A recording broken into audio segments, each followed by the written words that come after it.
Last వీడియోలో మనం పైడ్రైడ్ ఎలా ఇన్స్టాల్ చేయాలో చూసాము. ఈ వీడియోలో థర్డ్ పార్టీ లైబ్రరీస్ ఎలా తెచ్చుకోవాలో చూద్దాము.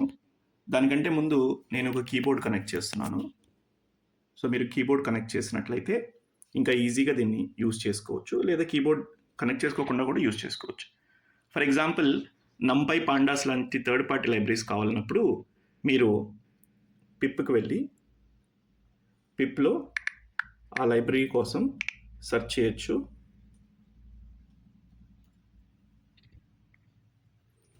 ఒక ప్లగిన్ తెచ్చుకోమంటుంది. ఆ ప్లగిన్ ఇన్స్టాల్ చేసుకోండి. ఇది వన్ టైం ఇన్స్టాల్ చేస్తే చాలు. ప్రతిసారి ఒక్కొక్క లైబ్రరీ ఇన్స్టాల్ చేసేటప్పుడల్లా దీన్ని ఇన్స్టాల్ చేయాల్సిన అవసరం ఏమీ లేదు.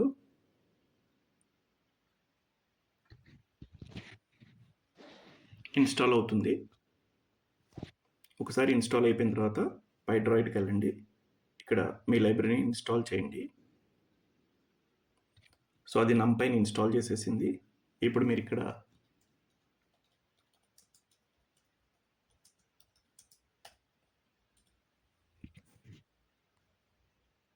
చూడండి, లైబ్రరీ ఉంది కాబట్టి మీకు ఎటువంటి ఎర్రర్ రాలేదు.